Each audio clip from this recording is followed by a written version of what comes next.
2024 সাল পিএসসি ক্লার্কশিপের যে ফোর্থ শিফটের এক্সামটা হয়েছিল, সেই ফোর্থ শিফটের এক্সামে যে জিকে জিএস এবং কারেন্ট অ্যাফেয়ার্সগুলো জিজ্ঞেস করেছিল, সেই সম্পূর্ণ জিকে জিএস অর্থাৎ 40টা জিকে জিএস নিয়ে আমরা আজকের এই ভিডিওতে আলোচনা করব। একদম পুরোপুরি ভিডিওটা দেখো, তাহলে তোমরা একদম মিলিয়ে নাও যে কার কত নাম্বার এসছে। যাদের ফোর্থ শিফটে এক্সাম ছিল আর যাদের অন্যান্য শিফটে এক্সাম ছিল, তারাও দেখতে পারো যে ফোর্থ শিফটের যে প্রশ্নটা সেটা কেমন হয়েছিল।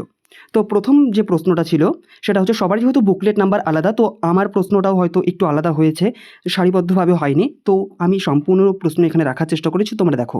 প্রথমে যে ছিল সেটা হচ্ছে, মহাবলীপুরমের রথ মন্দির কার দ্বারা নির্মিত? এটির উত্তরটি যেটি হবে সেটা হচ্ছে নরসিংহ বর্মন প্রথম, অর্থাৎ প্রথম নরসিংহ বর্মন দ্বারা মহাবলীপুরমের রথ মন্দিরটি তৈরি করা হয়েছিল। তোমরা ভিডিওটা শেষ পর্যন্ত দেখবে, তাহলে 40টা প্রশ্ন সম্পর্কে তোমরা ধারণা একটা ধারণা প্লাস একদম এক্স্যাক্ট উত্তরটাও তোমরা এই ভিডিও থেকেই পেয়ে যাবে। এবং ন্যাটো কত সালে প্রতিষ্ঠা হয়েছিল? 1949 সালে প্রতিষ্ঠা হয়েছিল। 2 নম্বর প্রশ্ন। আর একটা যেটা প্রশ্ন এসেছিল সেটা হচ্ছে, আমিনদিভি দ্বীপ কী জন্য বিখ্যাত? আমিনদিভি দ্বীপ কী জন্য বিখ্যাত? এই আমিনদিভি দ্বীপটা বিখ্যাত প্রবাল দ্বীপ।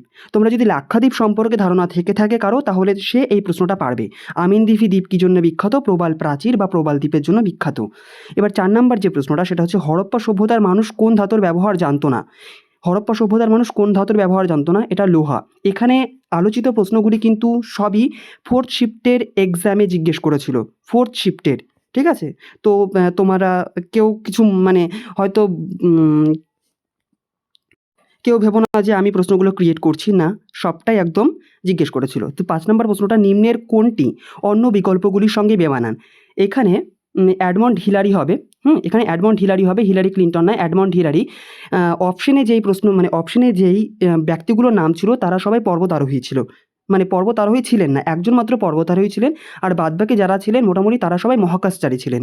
সুতরাং ওখান থেকে এডমন্ড হিলারি, এখান থেকে তোমরা যে হিলারি ক্লিন্টন আছে, এই হিলারি ক্লিন্টনটা তোমরা এখান থেকে কেটে দেবে। ঠিক আছে? তারপরের যে প্রশ্নটা সেটা হলো, তাইকোন্ডো যে খেলা, সেই তাইকোন্ডো খেলার উৎপত্তি কোন দেশ থেকে? কোরিয়া।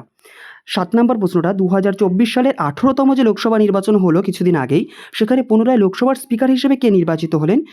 পুনরায় যে লোকসভার স্পিকার হিসেবে নির্বাচিত হলেন ওম বিড়লা। এটা একটা কারেন্ট অ্যাফেয়ার্স থেকে এসেছিল।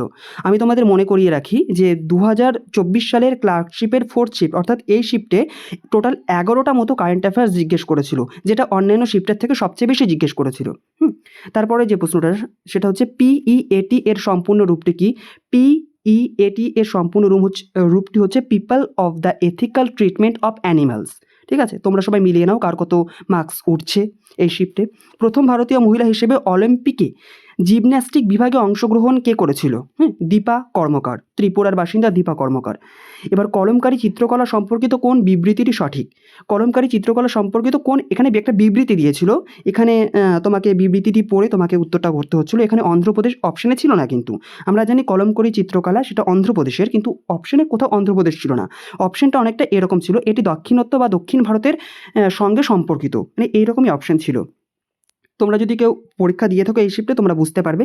তারপরে 11 নাম্বার যেটা, সেটা প্রশ্নটা একটু বড় ছিল, আমি শর্ট করে এখানে লিখেছি, ইউনিট অফ ফটো ইলেকট্রিক ইফেক্টের কার্যের একক। প্রশ্নটা এরকমই ছিল, উত্তরটা হবে জুল। তোমরা শুধু উত্তরগুলো মিলিয়ে নাও প্রশ্নের সঙ্গে সঙ্গে। এশিয়াটিক সোসাইটি কে প্রতিষ্ঠা করেছিল? Sir William Jones. 2023 সালের যে আয়ুর্বেদ দিবস, এই আয়ুর্বেদ দিবসের থিম কী ছিল? এক স্বাস্থ্যের জন্য আয়ুর্বেদ, অর্থাৎ ইংরেজিতে যদি আমি বলি সেটা হচ্ছে আয়ুর্বেদ ফর ওয়ান হেলথ। তারপরের যে প্রশ্নটা সেটি হচ্ছে 14 নম্বর প্রশ্ন, মানবদেহে কোন ধাতুটি পাওয়া যায় না? মানবদেহে কোন ধাতুটি পাওয়া যায় না, সেটার উত্তর হবে সীসা। 15 নম্বর উত্তর, নিউটনের প্রথম গতিসূত্র থেকে ছিল। প্রশ্নের বিবৃতিটা অনেকটা এরকম ছিল যে, স্থির হয়ে থাকা কোনো গাড়ি হঠাৎ চলতে থাকলে যাত্রীরা পেছনের দিকে ঝুঁকে পড়ে কেন? এটি নিউটনের কোন সূত্র থেকে পাওয়া যায় এই ধারণাটা, বা এর প্রপার ডিসক্রিপশনটা বা বিবৃতিটা, সেটা হচ্ছে প্রথম গতিসূত্র থেকে। উত্তরগুলো মিলিয়ে নাও। 16 নম্বর প্রশ্ন, বায়ুমণ্ডলের বায়ুর চাপ মাপা হয় কোন যন্ত্রের সাহায্যে? ব্যারোমিটার যন্ত্রের সাহায্যে। 17 নম্বর প্রশ্ন, প্রথম গতিসূত্র সম্পর্কে, অর্থাৎ গতিসূত্র যে 3টে যে গতিসূত্র আছে, এই গতিসূত্র সম্পর্কে সর্বপ্রথম কে বলেছিল? সেটা হচ্ছে স্যার আইজ্যাক নিউটন। 18 নম্বর প্রশ্ন, সম্মিলিত জাতীয়পুঞ্জের কোন দেশটির ভিটো ক্ষমতা নেই? সম্মিলিত জাতীয়পুঞ্জের কোন দেশটির ভিটো ক্ষমতা নেই? এটির উত্তরটা হবে কানাডা। অপশনে কানাডা ছিল, তো উত্তরটা অপশন কানাডাই হবে। ঠিক আছে? 19 নম্বর প্রশ্নটা ছিল, 2024 সালের ইন্টারন্যাশনাল বুকার প্রাইজ কাকে দেওয়া হয়েছিল? জিনি আর্পেনবেক। 20 নম্বর প্রশ্ন, হর্নবিল ফেস্টিভ্যাল কোন রাজ্যে পালিত হয়? নাগাল্যান্ডে। 21 নম্বর প্রশ্নটা ছিল মানব শরীরে রক্তের পিএইচ কত? 7.4। 22 নম্বর প্রশ্ন হচ্ছে এরা of darkness the British empire in India. এই যে বইটা সেটি কে লিখেছেন? সেটা হচ্ছে শশী থারুর। এখানে হারুর হয়ে গেছে, তো তোমরা একটু কারেকশন করে নিবে, এটা শশী থারুর উত্তর হবে।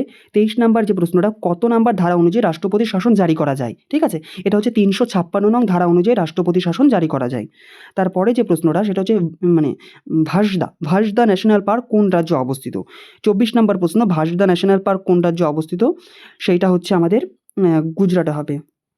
ঠিক আছে, ভাসদা ন্যাশনাল পার্ক গুজরাটে রয়েছে। 25 নম্বর প্রশ্নটা হচ্ছে ব্রহ্মপুত্র নদীর উপনদী কোনটি? ব্রহ্মপুত্র নদীর উপনদী অপশনে মানুষ ছিল, তো মানুষ নদী হবে 25 নাম্বার। 26 নম্বর প্রশ্নটা হচ্ছে দামোদর নদের উপনদী কোনটি? দামোদর নদের উপনদী ওখানে জানতে চেয়েছিল, অপশনে ছিল বরাকর, তো বরাকরটাই উত্তর হবে। 27 নম্বর প্রশ্নটা হচ্ছে 2018 সালে মুক্তিপ্রাপ্ত যে প্যাডম্যান চলচ্চিত্রটি কার জীবনের উপরে চিত্রায়িত হয়েছে? অর্থাৎ কার জীবনের উপরে প্যাডম্যান মুভিটা হয়েছে? ঠিক আছে, তো এটার উত্তরটা হবে অরুণাচলম মুরুগান্থানাম। ঠিক আছে, এটা অনেক আগেকার একটা কারেন্ট অ্যাফেয়ার্স, এটা উঠিয়ে দিয়েছে। 28 নাম্বার প্রশ্নটা হচ্ছে অগ্নিমন্দির কোন ধর্মের উপাসনালয়? পার্সি ধর্ম। পার্সি ধর্ম অপশনে হয়তো খুব সম্ভবত জারাথ্রুষ্টবাদ এরকম একটা অপশন ছিল পার্সির সঙ্গে, যতদূর মনে করতে পারছি। কারো যদি শিফটে প্রশ্ন কেউ যদি এই শিফটে পরীক্ষা দিয়ে থাকো, তো প্লিজ একটু কমেন্টে জানিও যে পার্সি ধর্মের পাশাপাশি আর কোনো অপশন ওখানে ছিল কি না, হ্যাঁ, বাই দিয়ে। এবার 29 নম্বর প্রশ্ন হচ্ছে 50তম যে G7 এর আয়োজক কোন দেশ করেছিল? অর্থাৎ 50তম যে G7 এর যে আয়োজন হয়েছিল এটা ইটালিতে হয়েছিল। 30 নম্বর যে প্রশ্নটা সেটা হচ্ছে যোগ ব্যায়ামের কথা প্রথম কোন বেদে উল্লেখ রয়েছে? প্রথম উল্লেখ করা হয়েছিল ঋগ্বেদে। এবার হচ্ছে চিলড্রেন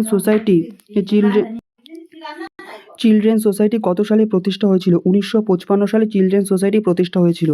এই সমস্ত প্রশ্নগুলি অনেকটা মিসলেনিয়াসের সঙ্গে মিলে যাচ্ছে। 32 নম্বর যে প্রশ্নটা 2024-25 সালের জন্য সম্মিলিত জাতীয় পুঞ্জের অস্থায়ী সদস্য পদ কে পাননি? কোন দেশকে দেওয়া হয়নি বা কোন দেশ পায়নি?